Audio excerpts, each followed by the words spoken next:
ಜ್ಯೋತಿಷ್ಯ ಶಾಸ್ತ್ರದಲ್ಲಿಯೂ ಕೂಡ ನಮ್ಮ ಪುರಾಣಗಳಲ್ಲಿಯೂ ಕೂಡ ಶಾಸ್ತ್ರಗಳಲ್ಲಿಯೂ ಕೂಡ ಸೂರ್ಯನಿಗೆ ವಿಶೇಷವಾದಂತಹ ಒಂದು ಮಹತ್ವ ಇದೆ.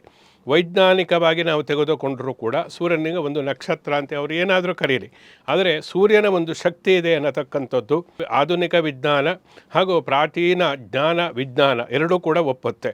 ಆದ್ದರಿಂದ ಸೂರ್ಯನನ್ನು ನಾವು ಆ ಮೂಲಕ ಸೂರ್ಯನಲ್ಲಿರತಕ್ಕಂತಹ ವಿಶೇಷವಾದಂತಹ ಶಕ್ತಿಯನ್ನು ನಾವು ತೆಗೆದುಕೊಳ್ಳುವುದಕ್ಕೆ, ಗ್ರಹಣ ಮಾಡುವುದಕ್ಕೆ ಅದು ಉತ್ತಮವಾದಂತಹ ಪರ್ವಕಾಲ, ಅಂದರೆ ಪಾಸಿಟಿವಿಟಿ ಅಂತೇಳಿ ಹೇಳ್ತಾರಲ್ಲ, ಅಂತಹ ಸೂರ್ಯ ಶಕ್ತಿಯನ್ನು ನಾವು ಗ್ರಹಿಸುವುದಕ್ಕೆ ರಥಸಪ್ತಮಿ ಅನ್ನತಕ್ಕಂಥದ್ದು ವಿಶೇಷವಾದಂತಹ ಪರ್ವಕಾಲ ಆಗಿರುವುದರಿಂದ ಈ ದಿವಸ ನಾವು ಏನನ್ನು ಮಾಡಬೇಕು, ಹೇಗೆ ಮಾಡಬೇಕು, ಏನನ್ನು ಮಾಡಿದರೆ ರಥಸಪ್ತಮಿ ಹಬ್ಬ ಸಾರ್ಥಕ ಆಗುತ್ತೆ ಅಂತ ತಿಳಿದುಕೊಂಡು ಆ ಮೂಲಕ ರಥಸಪ್ತಮಿಯ ಒಂದು ಪರ್ವಕಾಲವನ್ನು ಹಬ್ಬ ರೂಪದಲ್ಲಿ ಆಚರಣೆಯನ್ನು ಮಾಡಿ ಆ ಮೂಲಕ ಸೂರ್ಯನ ಅನುಗ್ರಹಕ್ಕೆ ಪಾತ್ರರಾಗತಕ್ಕಂಥದ್ದು ರಥಸಪ್ತಮಿಯ ಪ್ರಮುಖವಾದಂತಹ ಉದ್ದೇಶ ಅಂತೇಳಿ ಹೇಳಬಹುದು. ಸನಾತನ ಸಂಸ್ಕೃತಿ, ಹಿಂದೂ ಧರ್ಮ, ಸಂಪೂರ್ಣ ಹಿಂದೂ ಧರ್ಮದ ಕುರಿತಾಗಿ ಧರ್ಮವಾಹಿನಿ ಚಾನಲ್ ವೀಕ್ಷಣೆ ಮಾಡಿ, ಸಬ್ಸ್ಕ್ರೈಬ್ ಮಾಡಿ, ಸಪೋರ್ಟ್ ಮಾಡಿ.